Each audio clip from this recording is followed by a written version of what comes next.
Nós continuamos a nossa reflexão aqui sobre alguns elementos ligados à história do cristianismo e do farisianismo, entre Jesus e os fariseus.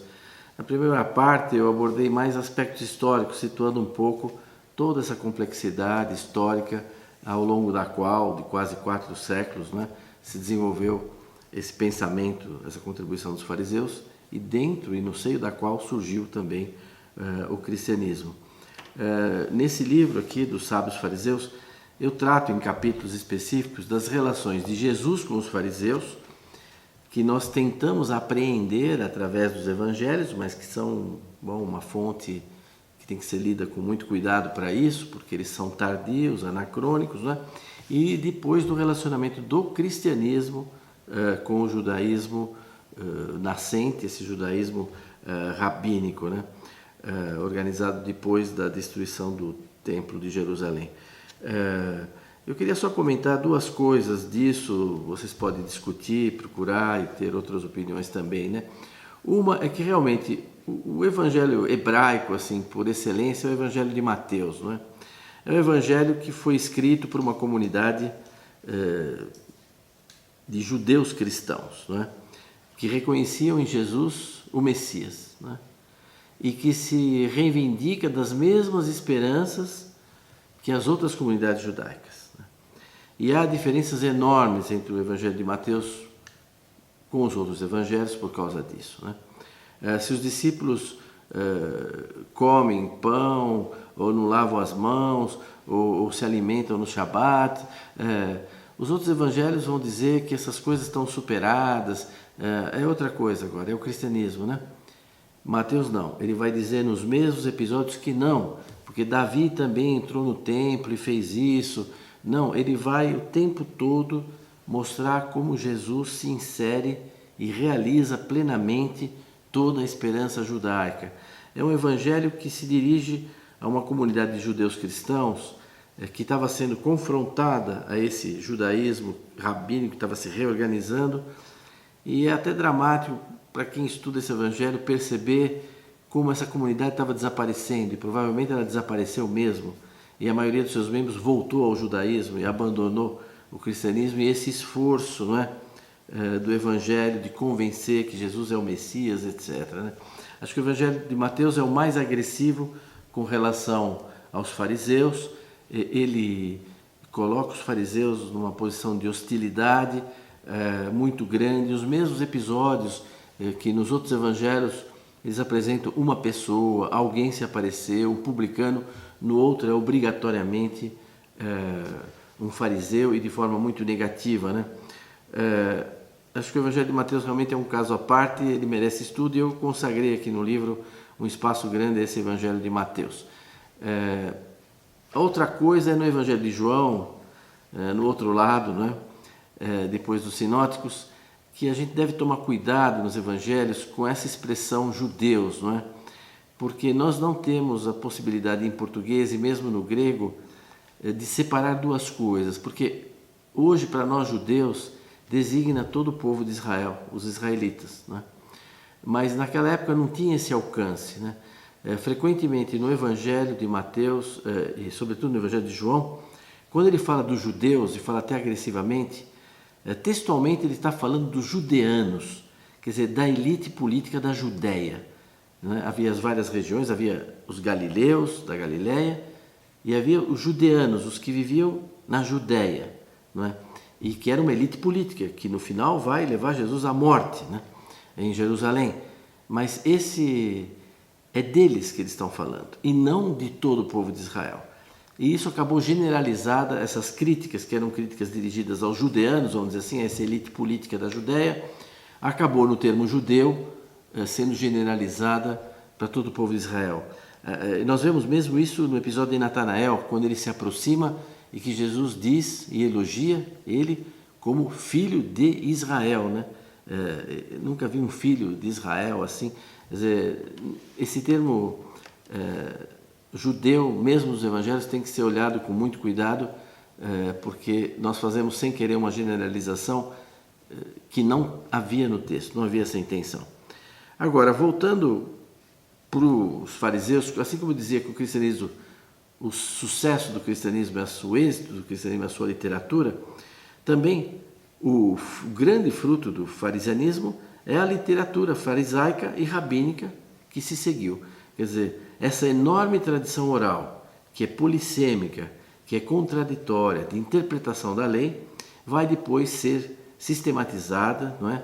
Essa árvore vai dar frutos na Mishnah, no Talmud, né?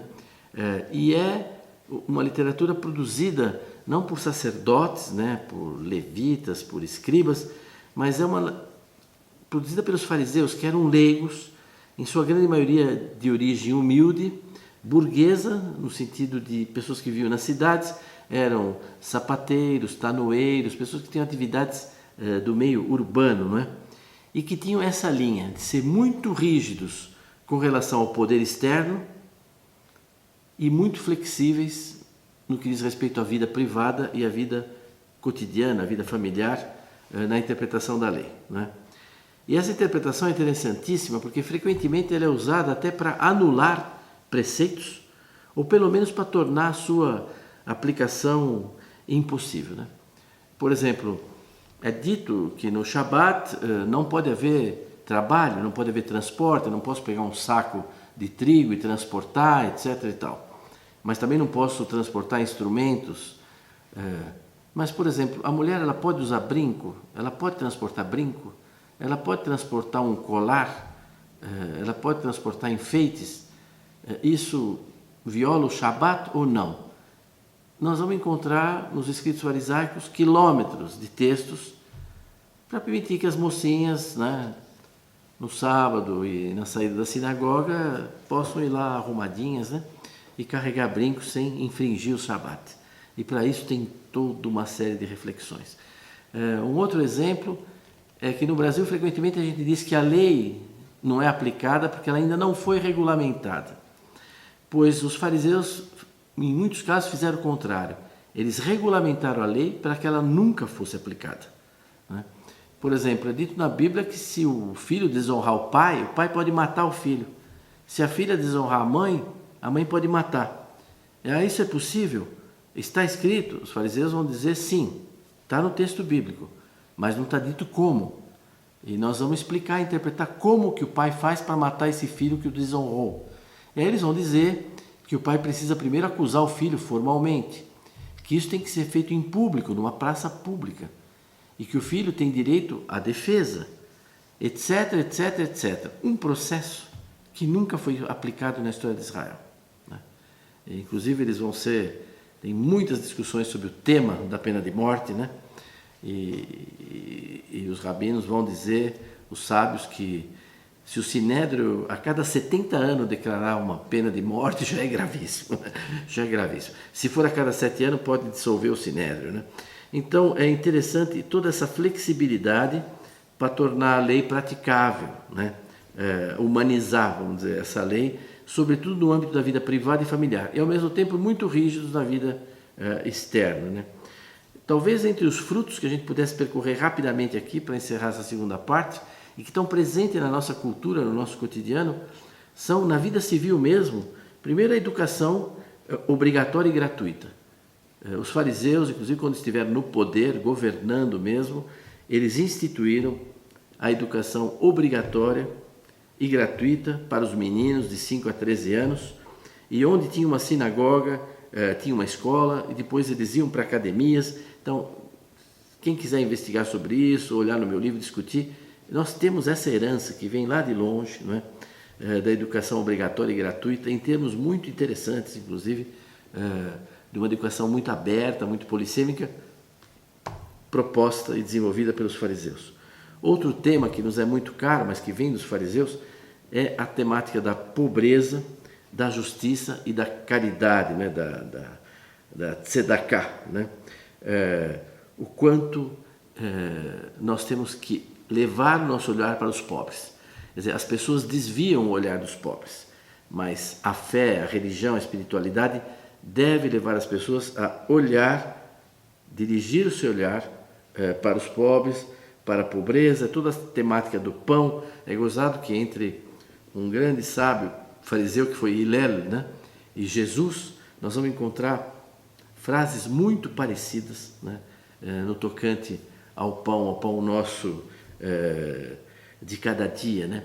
E também os fariseus vão dizer que a Torá ela é como a água, frequentemente ela é como a água. Por quê? Porque a água ela não gosta dos lugares altos, ela desce sempre para os lugares mais baixos, onde está a pobreza, onde está até a desonra, onde está a necessidade, etc. Vai dizer que o vinho, o mel, o azeite são guardados em recipientes muito simples, muito pobres, vamos dizer assim, né? A riqueza da reflexão sobre a pobreza, a tzedakah, o dever da caridade, é enorme, né? Por isso também a valorização do trabalho, que é uma tradição também hoje do Ocidente, né? Recebemos isso da herança judaico-cristã, valorizar o trabalho, porque eles tinham profissões comuns, não é? E isso é extremamente valorizado, né? Eles vão dizer que o pai que não ensina uma profissão para o seu filho está criando um ladrão, né? É o que José vai fazer com Jesus, né? Ele ensina a profissão para o seu filho. Então a criança é educada pela mãe nos preceitos da Torá, depois pelo pai, que também ensina uma profissão a eles, né? É interessante todo o desenvolvimento da legislação criminal que os fariseus desenvolveram, de como levar alguém a julgamento. E ele diz que a lei tem que levar em conta as pessoas, no sentido amplo do termo, considerar como é que as pessoas são, com as suas debilidades, com as suas fraquezas, as testemunhas que têm que ser ouvidas de forma separada, o direito de defesa, a gravidade do falso testemunho, né? E o tema da pena de morte, que é muito discutido e sobre o qual nós já evocamos aqui. A ética do próximo é uma das coisas mais profundas de toda a tradição dos fariseus. Essa klal gadol, né? Essa regra de amar o próximo como a si mesmo, ou até, melhor dito, amar o próximo como um outro ti mesmo, não vale só para as pessoas, vale para tudo, para toda a criação, né? O Rabi Meir ele vai dizer que um não-judeu que segue a Torá é semelhante a um sumo sacerdote, né? E essa ética do amor ao próximo, enfim, vai abranger mesmo toda a criação, né? Na área religiosa, nós herdamos toda a temática da santidade, que está ligada ao tema da humildade, não é? E eles se recusavam esse título de rabi, os rabanut, eles não... Não, o lugar da santidade é o lar e a família, né? E isso está na tradição judaica, e por isso mesmo a família é fundamental, o respeito, os filhos. O tema do perdão também é muito forte no judaísmo, a gente vai ver o quanto o cristianismo herdou isso, né? O tema do perdão, da misericórdia, do arrependimento, da techuvá, né? O Yom Kippur, não é? É tão bonito um trecho da tradição que diz que quando os hebreus conseguiram atravessar o Mar Vermelho e estavam a salvos do outro lado, eles quiseram cantar um Halel, um hino de glória, né? Mas Deus proibiu. Deus diz a ele: como que eu vou aceitar um canto de alegria de vocês se meus outros filhos, os egípcios, jazem mortos, né? Sob as águas do mar, né? Não é lugar de cantar essa alegria, né? Tem toda a temática do saber, da sabedoria, que é interessante, muito bem desenvolvida. E nós temos aí os temas religiosos, né? O tema da fé religiosa mesmo, que vai entrar primeiro com a sinagoga mesmo, quer dizer que você discutia a palavra de Deus, interpretava os textos, né, nesses locais, e com a destruição do templo vai ser realmente o local de referência, e é até hoje, do judaísmo rabínico, né? Mas talvez dos temas que nós herdamos fortemente no cristianismo, que às vezes as pessoas desconhecem, é como eles valorizavam a justiça divina, né? Valorizavam o juízo individual de cada um na hora da morte, não é? E o tema da ressurreição, que ressurge em N episódios. A fé nessa ressurreição, até nos evangelhos, eles veem qual é a posição de Jesus, né, com relação à ressurreição, e ficam contentes quando eles veem que Jesus defende essa perspectiva. Então existe uma herança cultural, uma herança social, e uma herança evidentemente religiosa, do farisianismo, que deu muitos frutos dentro do próprio cristianismo, né? Então essa árvore dos fariseus, essa árvore do cristianismo, hoje virão florestas, né? Enormes florestas, mas o que a gente deve acentuar, acho que vocês podem ter essa ocasião, nesse exercício e em outros, é de explorar o que nos une, né? O que nos une entre judeus e cristãos é muito maior do que o que nos separa. Durante muito tempo, de ambos os lados, a falta de reconhecimento e de interesse, de respeito, nos levou a se interessar mais pelo que nos separavam, né? As diferenças, né? Mas a gente valoriza, né? Desde, sobretudo depois do Concílio Vaticano II, né? Todo esse movimento, né? De reaproximação e de conhecimento com esses nossos primos mais próximos, né? Vocês sabem que, talvez conheçam, né, um episódio do Papa João XXIII, que foi o primeiro que abriu mesmo as portas da igreja, né, com textos históricos importantes com relação aos judeus, e os rabinos da Itália e de Roma foram agradecer ao Papa, né, foram apresentar ao Papa, e quando eles chegaram, João XXIII levantou-se, eles foram se apresentando,